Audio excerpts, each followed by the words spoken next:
Hey, what's up guys? It is Goose from the Storm, and today me and White Henry are going to do a little two-part video on the Call of Duty 4 Modern Warfare Remastered. Each of us are going to give you our gameplay review and an X out of 10 rating of the game, our final analysis, and whether you should get the game or not. One thing to note here, that all this gameplay is actually raw gameplay from myself. I know that the kill feed will say the Schmituation instead of Goose. However, I do not own the game, but another member of our gaming community does, so I was playing on his account, which is why the kill feed will say the Schmituation. With that being said, we're going to grade the game on 4 different categories. The first category being the graphics. Now, not a whole lot to say about the graphics from my standpoint, other than absolutely freaking incredible.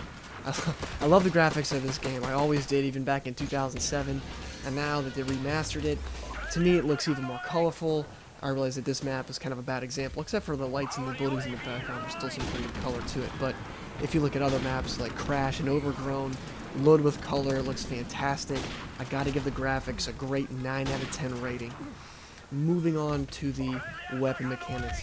This is something that's going to bother me a little bit. Now, my judgment will be slightly biased because I am a sniper or a quickscope or whatever. I love the reloading is great, and the bolting of the bolt-action rifles are also great. However, with like assault rifles and submachine guns, it seems like you can die extremely fast to people using these weapons. Especially the M16. I have a great example here coming up. I go and I miss this guy because I freaking suck, and then he turns and he hip fires, and he gets me with one spray from an M16. That's all it took to kill me. That seems like that's way too fast. I'm not playing on hardcore, I'm just playing on core. It only took him one spray with an M16 when I had full health. To me, that's not unacceptable, but that's not good. I gotta give the weapons a 6 out of 10. It's gonna hurt it a little bit, but not too much. Then moving on to the movement mechanics of the game. It's great for, there's good transitions between prone and crouching and standing up and sprinting and running. It's great. However, one thing I've always sucked at, knifing people in Call of Duty, and to me it just kind of feels clunky when I go to knife people, and also feels kind of clunky climbing up ladders or barricades or stuff like that. So I'll give the movement a 7 out of 10. Then our last category is the spawn system. Now, when playing domination, this poses a problem because if a team has A and B or C and B, and the other team, they get very easily spawn trapped at that last position. Here I'm sniping all the way across the map. We got these guys kind of spawn trapped, and when you're being on the other end of that, that is the fastest ticket to a rage quit. Do not even lie to yourself. You know you've rage quit. We've all done it, and being spawn trapped is probably the fastest way to get me to rage quit, and probably a lot of other players too. It does pose a problem. So, but really, it's only a problem on domination, not really other game modes will give you spawn problems. And if you play on shipment, you're going to have spawn problems too. That map is very... you got a lot of problems on shipment. Somehow when you play team deathmatch, it still ends up being a free-for-all somehow. That map is just chaotic. But anyway, for the spawning, I'll give it a 7 out of 10. I can't degrade it too much, again, because problems only come up on domination. Really the only game modes. So, with that being said, my final grade, if you round those up, take the average, it'll be a 7.25 out of 10. However, I think that's a little unfair. I can't give it a 7.25. I don't like that too much. I'm going to give it a 7.5 just because the maps are so great. I love the maps in this game. I got to bump that up to a nice even 7.5 out of 10. I do not recommend getting this game if you have no interest in Infinite Warfare. If you want Infinite Warfare, then buy the $80 copy. It's definitely worth it. But if you have no interest in Infinite Warfare, I would try and wait to get this game. Hopefully they'll sell it separately. I really do hope they do. If they do, I'll probably get it if it's $30 or under. But that is my final judgment on the game. I had a lot of fun, a lot of great memories, and really enjoyed myself. And now it's your boy White Henry 7's turn to give his review of Call of Duty 4 Remastered. Playing this game does bring back a lot of memories. I was pretty young playing it, and I was a big fan of it. I wasn't really a quickscoper at the time. I used to use the best gun in Call of Duty history, the M4. That gun was always a beast. No real kick. You kill people quick. You can shoot from far away. But with all that being said, I am a quickscoper now. And, yeah, this game was just a lot of fun to play. Starting off my review, we're going to be talking about graphics. And when this game originally launched, the graphics were really good for its time. But Call of Duty 4 Remastered really did it justice.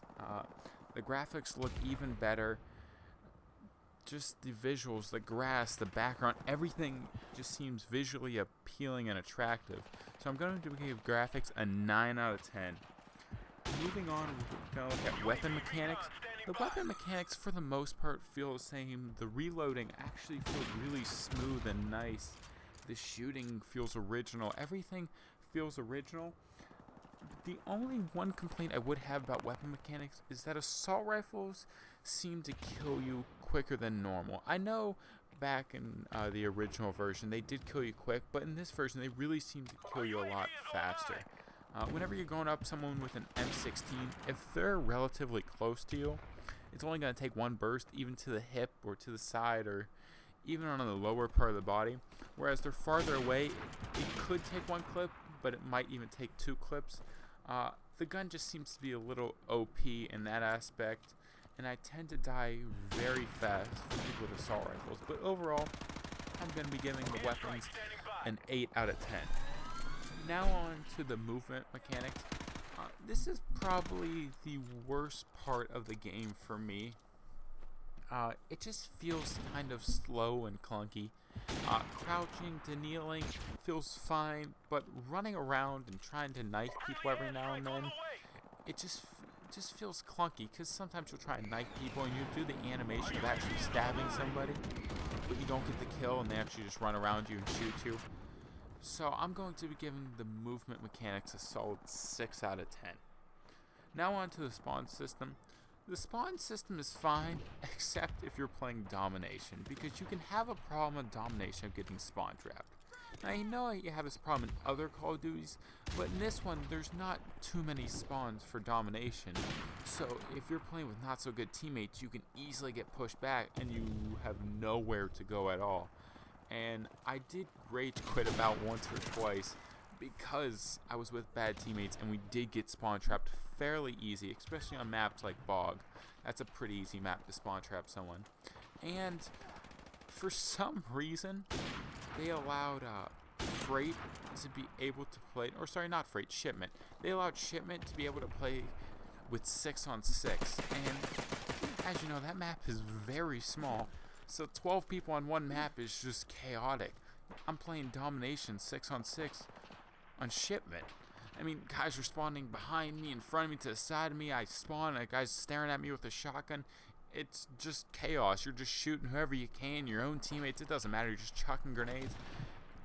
It's chaos, and I don't know why they would throw Shipment on the 6-on-6, which I think kind of hurts their spawn. So overall, I'm going to give their spawn system a 7 out of 10. Just because on different maps like Team Deathmatch and Free For All, I did not have a problem with the spawn system. But that provides this game with an overall grade of a 7.5 out of 10. But I do believe this game does deserve an 8 out of 10, so I'm going to bump it up a little bit.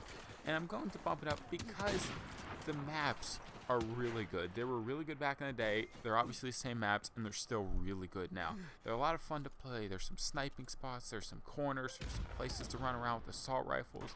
The maps are just overall good, and I think future Call of Duty should look at these maps, and obviously not copy them, but use them at least as a benchmark of what they should in the future maps. Because the maps nowadays are just not that good, especially with all the jumping around and everything. I don't like the movement system nowadays, especially, and I don't really like the maps. So I recommend that you look at these maps and use them. So overall, a solid 8 out of 10. I recommend this game as a buy if you like Infinite Warfare. If you like Infinite Warfare and you're thinking about buying Infinite Warfare, then definitely go for the $80 version and get this game too. But if you don't want Infinite Warfare, I recommend waiting, because I do believe, I don't know for a fact, but I do believe that they're going to sell this game separately. I would imagine for a price around $40 around Christmas time, but I don't know for a fact. But I would imagine they're going to sell this game separately. And when they do, I'll give it a strong buy for around $40. So if you like this review, drop a comment. If you didn't like this review, drop a comment, leave a like up. Anything you think we didn't cover, we can talk about it. And if you like what you saw, don't forget to like, comment, subscribe.